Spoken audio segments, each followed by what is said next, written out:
ഇവിടയിൽ കുറേ നിർണായകമായിട്ടുള്ള ഡെവലപ്മെൻറ്റുകളാണ്. അതിൽ ആദ്യമേ തന്നെ ഇന്ത്യയിൽ നിന്ന് തുടങ്ങാം. ഇന്ത്യ ബംഗ്ലാദേശ് ബോർഡറിൽ ഈസ്റ്റേൺ സ്റ്റേറ്റുകളെ പ്രൊട്ടക്റ്റ് ചെയ്യുന്നതിൻ്റെ ഭാഗമായിട്ട് ഇൻ്റഗ്രേറ്റഡ് ബാറ്റിൽ ഗ്രൂപ്പ് IBG എന്ന് വിളിക്കും.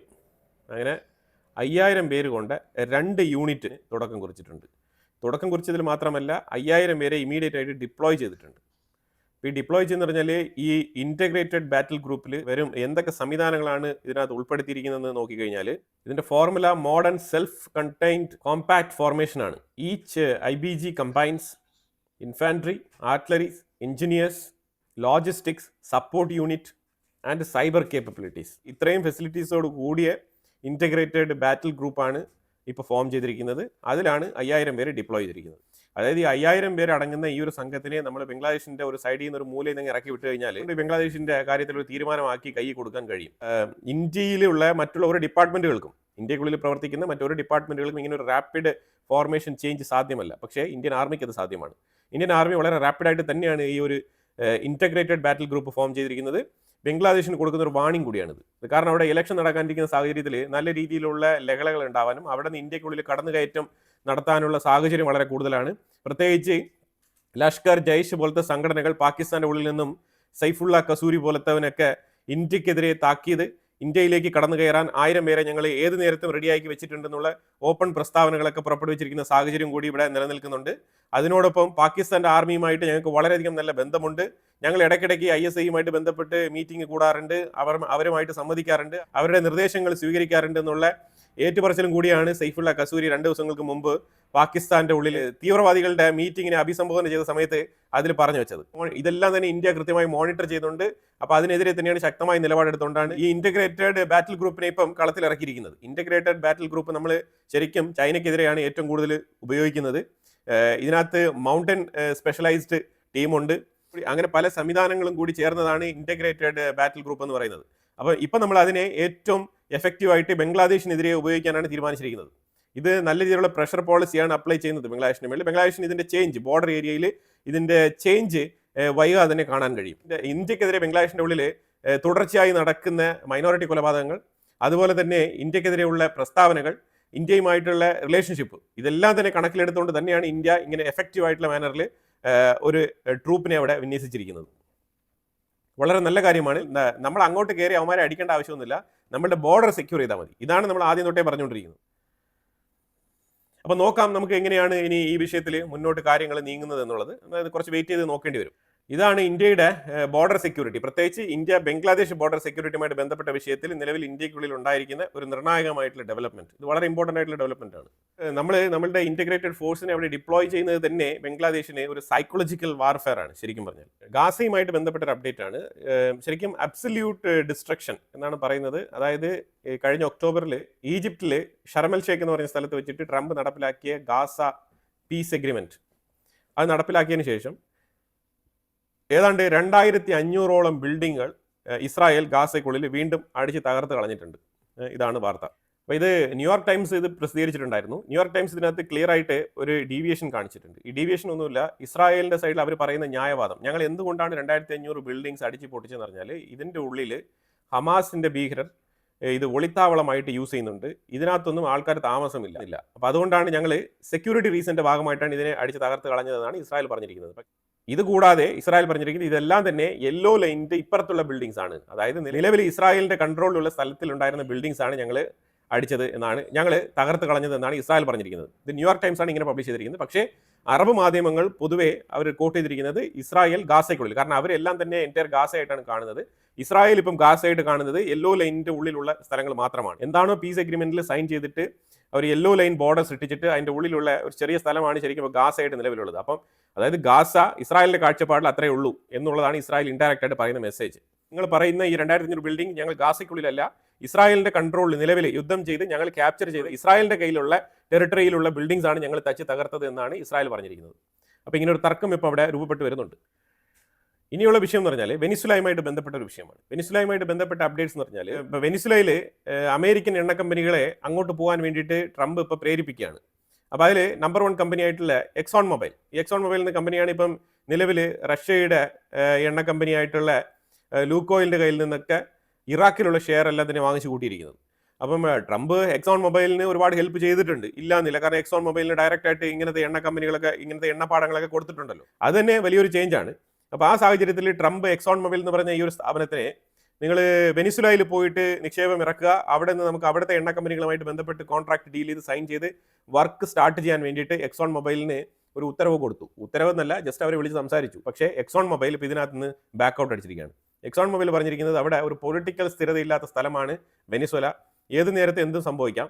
അപ്പോൾ അതായത് അമേരിക്കയുടെ പൂർണ്ണമായിട്ടുള്ള ആധിപത്യം ഉറപ്പുവരുത്താതെ ഞങ്ങൾ ഒരിക്കലും വെനിസുലയിൽ ഇൻവെസ്റ്റ്മെന്റ് ചെയ്യില്ല എന്ന് ട്രംപിന്റെ ആ ഒരു ഉത്തരവിനെ ഡിനൈ ചെയ്തിരിക്കുകയാണ് എക്സോൺ മൊബൈൽ.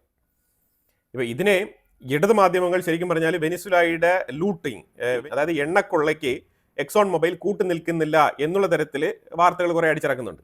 പക്ഷേ ശരിക്കും പറഞ്ഞാൽ എക്സോൺ മൊബൈൽ അവിടെ എണ്ണക്കൊള്ളയ്ക്ക് കൂട്ടുനിൽക്കുന്നില്ല എന്നുള്ളതല്ല അവർ പറയുന്ന മെസ്സേജ്. അവർ പറയുന്നത് അവർക്ക് ഇൻവെസ്റ്റ്മെന്റിന് സ്ഥിരതയില്ലാത്തൊരു സ്ഥലമാണ് വെനിസുല എന്നാണ് അവർ പറഞ്ഞിരിക്കുന്നത്. ഏത് നേരത്തും എന്തും സംഭവിക്കാം, അതുകൊണ്ടാണ് ഞങ്ങൾക്ക് അവിടെ താല്പര്യമില്ലാത്തതെന്നാണ് എക്സോൺ മൊബൈൽ പറഞ്ഞിരിക്കുന്നത്. എക്സോൺ മൊബൈലിനെതിരെ ട്രംപ് നിലപാടുകളുമായിട്ട് നിൽക്കുന്നുണ്ട്. അതുകൊണ്ട് തന്നെ എക്സോൺ മൊബൈൽ കഴിഞ്ഞ 2 ദിവസങ്ങളായിട്ട് സ്റ്റോക്ക് മാർക്കറ്റിൽ വളരെ ലോ ആയിട്ടാണ് പെർഫോം ചെയ്യുന്നത്. അത് നിങ്ങൾക്ക് കാണാൻ കഴിയും. പക്ഷേ അത് താൽക്കാലികമാണ്. കാരണം എക്സോൺ മൊബൈൽ എന്ന് പറയുന്നത് വലിയൊരു കമ്പനിയാണ്. അവർക്ക് ഇറ്റലി ഉൾപ്പെടെ ഇറാഖ് മേഖല ഉൾപ്പെടെ പല മേഖലകളിലും, മിഡിൽ ഈസ്റ്റിലായാലും ശരി തന്നെ പല മേഖലകളിലും അവർക്ക് നിർണായകമായിട്ടുള്ള സ്ഥാനമുണ്ട് ഈ ഒരു എണ്ണ വിൽപ്പനയുമായിട്ട് ബന്ധപ്പെട്ട്. അതുകൊണ്ട് തന്നെ അവർക്കിത് വലിയ രീതിയിൽ ക്ഷീണം ചെയ്യുന്ന പ്രവൃത്തിയല്ല. പക്ഷേ ഇനി വരും കാലങ്ങളിൽ, ഇനി വരും ദിവസങ്ങളിൽ അമേരിക്കയെ സംബന്ധിച്ചിടത്തോളം അവരുടെ ഫസ്റ്റ് പ്രയോറിറ്റി എന്നുള്ള ലിസ്റ്റിൽ നിന്നും എക്സോൺ മൊബൈൽ പിന്നോട്ട് പോകുന്ന ഒരു സാഹചര്യമാണ് ഇപ്പോൾ രൂപപ്പെട്ടിരിക്കുന്നത്. ട്രംപ് അഡ്മിനിസ്ട്രേഷന്റെ ഭരണകാലത്ത് ഇത് സംഭവിക്കും. അതാണ് ഇപ്പോൾ എക്സോൺ മൊബൈൽ നേരിടുന്ന ഒരു വെല്ലുവിളി. ഇത് എക്സോൺ മൊബൈൽ നേരിടുന്ന വെല്ലുവിളിയാണെന്നുണ്ടെങ്കിലും ഇത് ശരിക്കും ട്രംപ് നേരിടുന്ന ഒരു വെല്ലുവിളിയാണ്. കാരണം ട്രംപിന് ഇപ്പം എണ്ണ കമ്പനികളെ വെനിസുലയുടെ ഉള്ളിലേക്ക് കുത്തി നിറക്കേണ്ടതുണ്ട്. അപ്പോൾ അതിന് വേണ്ടിയിട്ടുള്ള തത്രപ്പാടിലാണ്. ഇപ്പോൾ എക്സോൺ മൊബൈൽ മാത്രമല്ല, മറ്റു പല എണ്ണ കമ്പനികളും ഇതേ അഭിപ്രായം മുന്നോട്ട് വെക്കുന്നതായിട്ടുള്ള വാർത്തകളും കൂടി വരുന്നുണ്ട്.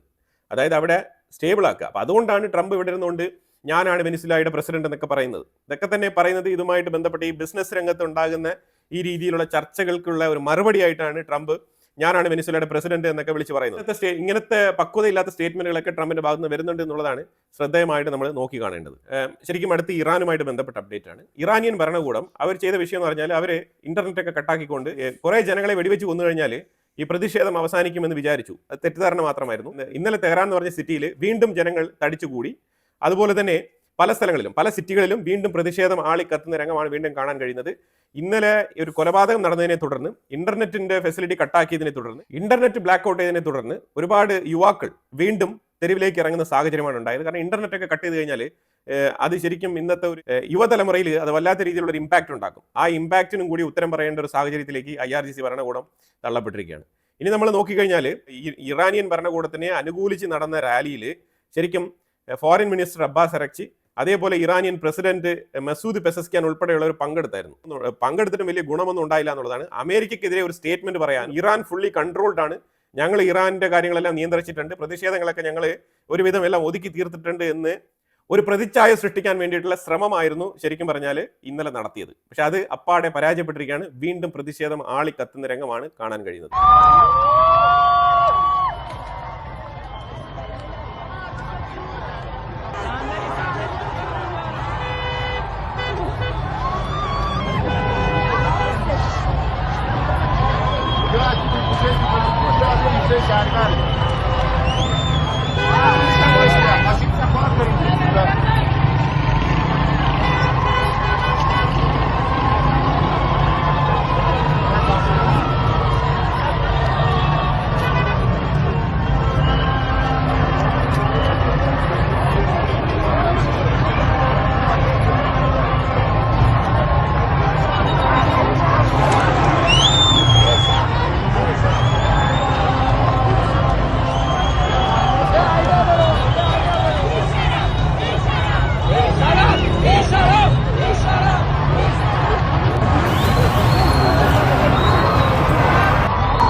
ഞാനിവിടെ ചേർത്തിരിക്കുന്ന ഫൂട്ടേജസുകളെല്ലാം തന്നെ ഇന്നലെ ഇന്നുമായിട്ടൊക്കെ നടന്നിരിക്കുന്ന പ്രതിഷേധങ്ങളുടെ വീഡിയോ ദൃശ്യങ്ങളാണ് ഞാനിവിടെ വെച്ചിരിക്കുന്നത്. ജർമ്മനിയുടെ വലിയൊരു ടീം ഇന്ത്യയിൽ സന്ദർശനം നടത്തിക്കൊണ്ടിരിക്കുന്ന സാഹചര്യത്തിൽ ജർമ്മനിയുടെ ഇന്റീരിയർ മിനിസ്റ്റർ ഇസ്രായേലിൽ സന്ദർശനം നടത്തിയിട്ടുണ്ടായിരുന്നു.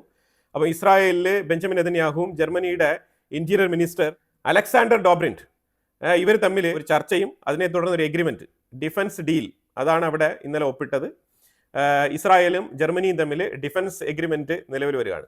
ഇസ്രായേൽ, ഇന്ത്യ, ജർമ്മനി, ഇവിടെ ഒരു ലിങ്ക് ഉണ്ട്. ഇത് കൃത്യമായിട്ട് നമുക്ക് വായിച്ചെടുക്കാൻ കഴിയണം. കാരണം ഇസ്രായേലിന്റെ നിർണായകമായിട്ടുള്ള എൽബിറ്റ് സിസ്റ്റം ഉൾപ്പെടെയുള്ള പല കമ്പനികൾ ഇന്ത്യക്കുള്ളിലാണ് മാനുഫാക്ചറിങ് നടത്തുന്നത്. അപ്പോൾ അതുകൊണ്ട് ഡിഫൻസ് എഗ്രിമെന്റ് അവിടെ സൈൻ ചെയ്യുന്നെങ്കിലും അതിൻ്റെ ഏറ്റവും കൂടുതൽ പ്രൊഡക്ഷൻ നടക്കുന്നത് ഇന്ത്യയിലാണ്. അപ്പോൾ അങ്ങനെയുള്ള ഇസ്രായേൽ എത്രമാത്രം ഡിഫൻസ് എഗ്രിമെന്റ് സൈൻ ചെയ്യുന്നുണ്ടോ അത്രമാത്രം അത് ഇന്ത്യക്കും കൂടി ഗുണമുള്ള കാര്യമാണെന്ന് നമ്മളിവിടെ കൂട്ടിച്ചേർക്കേണ്ടതുണ്ട്. അപ്പം മാധ്യമങ്ങൾ ഇതിനെ നോക്കിക്കാണുന്നത് ഇറാൻ ഇങ്ങനെ കത്തി നിൽക്കുന്ന സാഹചര്യത്തിൽ ഇറാനെതിരെയുള്ള ഒരു ഡീലായിട്ടാണ് ഇതിനെ നോക്കിക്കാണുന്നത്. അതായത് ഡിഫൻസ് പാക്ട് എന്ന് പറയുമ്പോഴത്തേക്കും ഒരു സൈഡ് മാത്രമല്ലല്ലോ, മ്യൂച്വൽ ആണ്. അപ്പം ജർമ്മനിയുടെ ഭാഗത്ത് നിന്ന് ഏറ്റവും കൂടുതൽ ആയുധങ്ങൾ സപ്ലൈ ഇസ്രായേലിലേക്ക് നടക്കും. ആ ആയുധങ്ങൾ ഉപയോഗിച്ചുകൊണ്ട് അഥവാ ഇസ്രായേൽ ഇറാനുമായിട്ട് ഒരു യുദ്ധത്തിന് പോകുന്നെങ്കിൽ ഈ ഡീലിന് വളരെയധികം പ്രാധാന്യമുണ്ട് എന്നുള്ള തലത്തിലാണ് വാർത്തകളൊക്കെ വരുന്നത്. അടുത്ത് നമ്മൾ പറയാൻ പോകുന്ന വാർത്ത പറഞ്ഞാൽ ഇബ്രാഹിം ഷെരീഫ്. ഈ ഇബ്രാഹിം ഷെരീഫ് എന്ന് പറയുന്നത് ബഹ്റൈനിൽ ഓപ്പോസിറ്റ് പാർട്ടി ലീഡറാണ്. അപ്പോൾ ഈ ബഹ്റൈനിലെ ഓപ്പോസിറ്റ് പാർട്ടി ലീഡറായിട്ടുള്ള ഇബ്രാഹിം ഷെരീഫിനെ ഇപ്പോൾ 6 മാസത്തേക്ക് ശിക്ഷിച്ചിരിക്കുകയാണ്, ജയിൽ ശിക്ഷയാണ്. അപ്പോൾ ഇത് എന്തുകൊണ്ട് സംഭവിച്ചെന്ന് പറഞ്ഞാൽ ഇയാൾ പ്രോ പാലസ്തീനിയൻ സ്റ്റേറ്റ്മെന്റ് പറഞ്ഞു. അതായത് പാലസ്തീനെ അനുകൂലിച്ച് സംസാരിച്ചതിൻ്റെ പേരിൽ ഇയാളെ 6 മാസത്തേക്ക് ജയിലിലാക്കിയിരിക്കുകയാണ്. അപ്പോൾ ഇത് മനസ്സിലാക്കേണ്ട വിഷയം വേറെ ഒന്നുമില്ല, ബഹ്റൈനാണ് ഈ ഡിസിഷൻ എടുത്തിരിക്കുന്നത്. അപ്പോൾ ഇതിൽ 2 വിഷയങ്ങളുണ്ട്. ഒന്ന്, ഈ ഷെരീഫ് ഇസ്രായേൽ നോർമലൈസേഷന് എതിരാണ്, അത് നമ്പർ 1. രണ്ടാമത്, പ്രോ പാലസ്തീനെ അനുകൂലിച്ച് സംസാരിച്ചു. ഒരു ഇസ്ലാമിക് അഥവാ ഒരു അറബ് രാജ്യത്തിന്റെ ഉള്ളിൽ നിന്ന് ആരും തന്നെ പ്രതീക്ഷിക്കാത്ത ഒരു നടപടിയാണ് ഇത്. ശരിക്കും പറഞ്ഞാൽ OIC കൺട്രീസിന്റെ ഉള്ളിൽ തന്നെ ഓർഗനൈസേഷൻ ഓഫ് ഇസ്ലാമിക് കൺട്രീസിന്റെ ആ ഒരു സംഘടന ഉണ്ടല്ലോ, ആ സംഘടനയിൽ തന്നെ ശരിക്കും ഈ വിഷയം ഇപ്പോൾ ചർച്ചയായിരിക്കുകയാണ്. അമേരിക്ക ഇസ്രായേലിന്റെ ഉള്ളിൽ മിലിറ്ററി ടാങ്ക് മാനുഫാക്ചറിങ് ചെയ്യാൻ വേണ്ടിയിട്ടുള്ള ഒരു ഫാക്ടറി നിർമ്മിക്കാൻ വേണ്ടിയിട്ട് പദ്ധതി ഇട്ടിട്ടുണ്ട്. അപ്പോൾ അതുമായിട്ട് ബന്ധപ്പെട്ട് $2 ബില്യൺ ഇനിഷ്യലി മിലിറ്ററി എയ്ഡ് കൊടുക്കാമെന്ന് സമ്മതിച്ചിരിക്കുന്നത്. അപ്പോൾ ആ സമ്മതത്തിനെ തുടർന്ന് ഇസ്രായേലിൻ്റെ ഉള്ളിൽ ഈ ഫാക്ടറി വരികയാണ്. അതാണ് മനസ്സിലാക്കേണ്ടത്. അമേരിക്കൻ ഫാക്ടറിയാണ് ഇവിടെ വരുന്നത്. 2-3 ദിവസങ്ങൾക്ക് മുമ്പ് ഇസ്രായേൽ പ്രധാനമന്ത്രി ബെഞ്ചമിൻ നെതന്യാഹു പറഞ്ഞത് അമേരിക്കയുടെ എയ്ഡ് സപ്പോർട്ട് വരുന്ന 10 വർഷം കൊണ്ട് നിർത്തലാക്കാൻ, അതായത് ഡിഫൻസ് മേഖലയിൽ അമേരിക്കയുടെ സഹായം വരുന്ന 10 വർഷം കൊണ്ട് നിർത്തലാക്കുമെന്നുള്ള ഒരു സ്റ്റേറ്റ്മെന്റ് ആണ് പുറത്തുവിട്ടിരുന്നത്. അപ്പോൾ ഇതിനെ തുടർന്ന് ശരിക്കും നമ്മൾ നോക്കിക്കഴിഞ്ഞാൽ പല പദ്ധതികളും അണിയറയിൽ ഒരുങ്ങുന്നുണ്ട്, അതാണ് മനസ്സിലാക്കേണ്ടത്. അപ്പോൾ അതായത് ഇസ്രായേൽ ഉദ്ദേശിക്കുന്ന പറഞ്ഞാൽ അമേരിക്കയിൽ നിന്ന് തുടർച്ചയായിട്ട് സാധനങ്ങൾ വാങ്ങുന്നതിന് പകരം ക്വാളിറ്റിയുള്ള പ്രോഡക്റ്റ് ഇസ്രായേലിന്റെ ഉള്ളിൽ തന്നെ നിർമ്മിക്കാം എന്നുള്ള ഒരു ആശയമാണ് മുന്നോട്ട് വെച്ചിരിക്കുന്നത്. ആണ് നെതന്യാഹുവിന്റെ ലേറ്റസ്റ്റ് അമേരിക്കൻ വിസിറ്റിൽ തീരുമാനമായതാണ് 2 ബില്യൺ എയ്ഡ് കൊടുക്കാൻ വേണ്ടിയിട്ട്. ഇത് എയ്ഡ് ആണ് കേട്ടോ, ലോൺ അല്ല, അതാണ് മനസ്സിലാക്കേണ്ടത്. ബാങ്ക് റോൾ എന്നൊക്കെ എഴുതിയിട്ടുണ്ടാവും വാർത്തയിൽ, പക്ഷേ ഇത് കംപ്ലീറ്റ്ലി എയ്ഡ് ആണ്, അല്ലാതെ ലോൺ സിസ്റ്റം അല്ല. അപ്പോൾ ഈ പ്രോജക്റ്റുകളെല്ലാം തന്നെ ഇസ്രായേലിന്റെ സ്വയം പര്യാപ്തത, അതായത് സെൽഫ് റെസിലിയന്റ് എന്നുള്ള നിലയിലേക്കുള്ള പ്രോജക്റ്റുകളാണ് ഇതെല്ലാം. ഇറാനെതിരെയാണ് യൂറോപ്യൻ യൂണിയൻ തീരുമാനം എടുത്തിരിക്കുന്നത്. അതായത് യൂറോപ്യൻ യൂണിയന്റെ ഉള്ളിലേക്ക് ഇറാനിയൻ ഡിപ്ലോമാറ്റ്സ് കടക്കണ്ട എന്നുള്ളതാണ് യൂറോപ്യൻ യൂണിയന്റെ തീരുമാനം. ഇത് വോട്ടിട്ടാണോ തീരുമാനിച്ചത് എന്നോട് ചോദിച്ചു കഴിഞ്ഞാൽ അങ്ങനെയൊന്നുമില്ല. ഇത് യൂറോപ്യൻ യൂണിയൻ ഇറ്റ്സെൽഫ് ഇമ്മീഡിയറ്റ് ആയിട്ട് എടുത്ത തീരുമാനമാണ്. പിന്നെ ഒരു വാർത്ത പറഞ്ഞാൽ UAE-യുമായിട്ട് ബന്ധപ്പെട്ടാണ്. UAE സൊമാലിയയിലുള്ള എയർബേസ് വളരെ അർജന്റായിട്ട് തന്നെ വെക്കേറ്റ് ചെയ്തുകൊണ്ടിരിക്കുകയാണ്. ആ വാർത്തയും കൂടി വരുന്നുണ്ട്. ഇതിന്റെ പുറകിലൊക്കെ സൗദി അറേബ്യയാണ്. അപ്പോൾ ഇനി ഈ ആഫ്രിക്കൻ അറബ് കൺട്രീസ് എന്ന് പറഞ്ഞിട്ട് കുറേ ബെനിഫിറ്റ് നേടുന്ന കൺട്രികളുണ്ട്. പ്രത്യേകിച്ച് UAE-യിൽ നിന്നും വളരെയധികം സഹായം നേടുന്ന കുറേ രാജ്യങ്ങളുണ്ട്. അതിൽ സുഡാൻ, സൊമാലിയ ഇങ്ങനത്തെ രാജ്യങ്ങളൊക്കെയാണ്. ഇപ്പോൾ ഈ രാജ്യങ്ങളുമായിട്ട് ബന്ധപ്പെട്ട വിഷയത്തിൽ UAE വളരെ നിർണായകമായിട്ടുള്ള തീരുമാനമെടുക്കും. മീൻസ് ഡിപ്ലോമാറ്റിക് റിലേഷൻഷിപ്പിൽ അവരെ അക്കോമഡേറ്റ് ചെയ്യുന്ന വിഷയത്തിലും, ഇറ്റ് മീൻസ് വിസയൊക്കെ കൊടുത്ത് അക്കോമഡേറ്റ് ചെയ്യുന്ന വിഷയത്തിലും UAE വളരെ നിർണായകമായിട്ടുള്ള തീരുമാനങ്ങൾ എടുക്കുമെന്നാണ് മനസ്സിലാക്കാൻ പറ്റുന്നത്. കുറേ ഇമ്പോർട്ടൻ്റ് ആയിട്ടുള്ള വിഷയങ്ങളാണ് നമ്മൾ വീഡിയോയിൽ പങ്കുവച്ചത്. ഇതിനെക്കുറിച്ചുള്ള അഭിപ്രായങ്ങൾ കമന്റ് ബോക്സിൽ രേഖപ്പെടുത്തുക. കൂടുതൽ വാർത്തകളുമായിട്ട് അടുത്ത വീഡിയോയിൽ വരാം. Thank you so much.